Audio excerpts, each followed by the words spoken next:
Boccaccio and Chaucer. Look at the plague doctor, the young maidens and men sitting in the garden, the villa. These three pictures refer to Boccaccio's Decameron. What information do they give us? The plague doctor,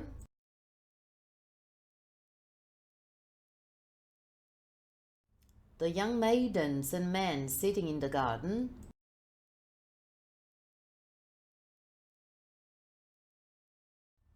the villa. Read the following 6 questions now and see if you can answer them.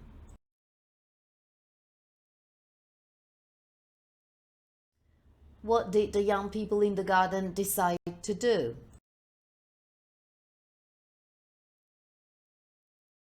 How is the work structured?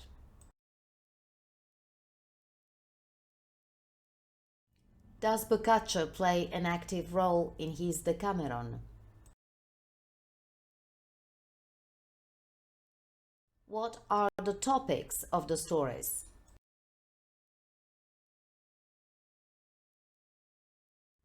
Is there a moral progress in the stories?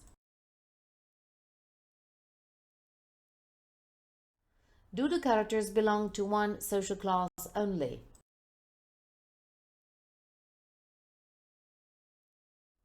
Is the Decameron written in Latin? Listen now. You need a piece of paper and a pen to take notes. Find the parallel information with reference to Chaucer's The Canterbury Tales and Boccaccio's Decameron. The Decameron, circa 1348-1351, by Giovanni Boccaccio, begins with a description of the Black Death in Florence.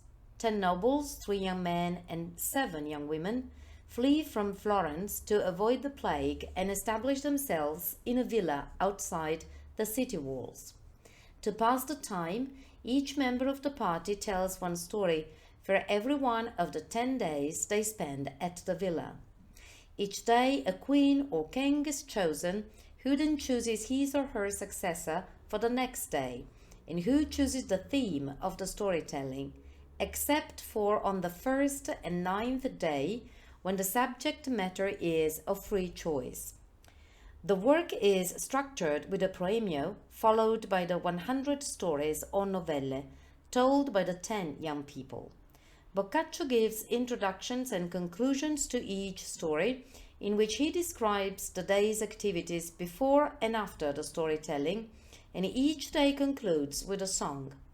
The stories cover a wide variety of topics: unhappy love, rewards for overcoming difficulties, jokes and tricks, etc., moving from the dominance of vice over virtue to that of virtue over vice.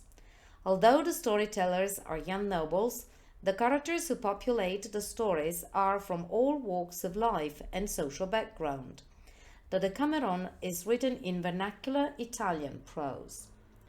The Canterbury Tales, 1386-1400, by Geoffrey Chaucer, is a story about a group of pilgrims who travel from London to Canterbury to visit the tomb of the martyr Thomas Becket.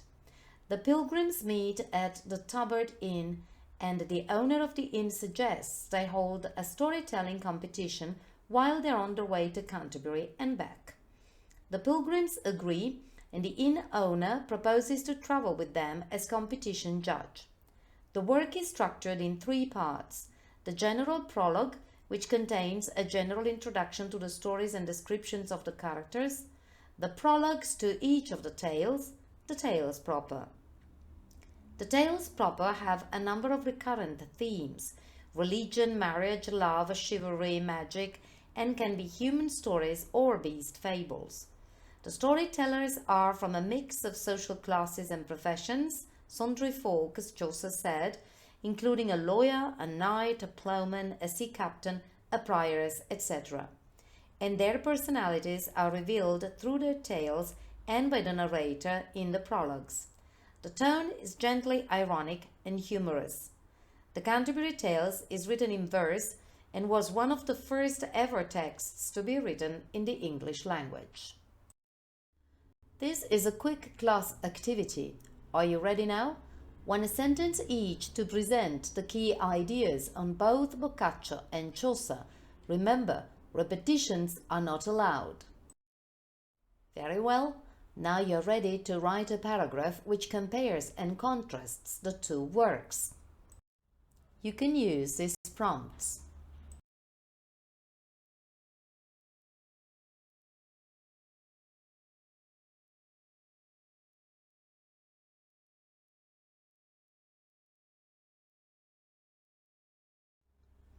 As you know, every pilgrim tells a story, but before we talk about the wife of Bath's story, there's a big question we have to answer. Do men understand women? The link below is to the wife of Bath's tale. Read and find out about the time setting, the wife's opinion on the friar, the protagonist, the crime, the task, mission or quest, different answers, who saves his life, and what the knight decides to do.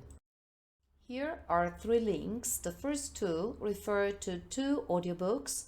The third one is The Wife of Bath's Tale animated. Follow your teacher's instructions for tasks and activities.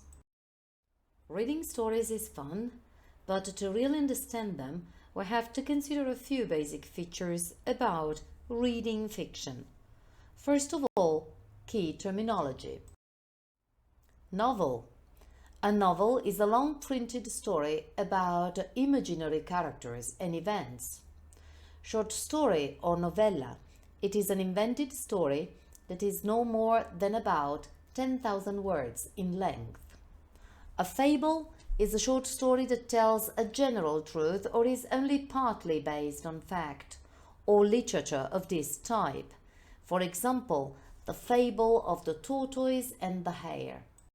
When reading fiction, we also have to consider these elements: title and content, the story, the plot.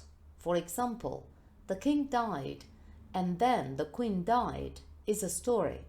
The king died and then the queen died of grief. That is a plot. Narrative voice and narrative technique. First-person narrator or third-person narrator. And the setting, place, time, society. Language can be colloquial, formal, figurative. And characters can be flat or round. Round characters undergo a significant change. Time. A work of literature can be thought of as involving 4 different and potentially quite separate time frames. Author time, when the work was originally written or published. Narrator time, when the narrator in a work of fiction supposedly narrates the story. Plot time, when the action depicted actually takes place.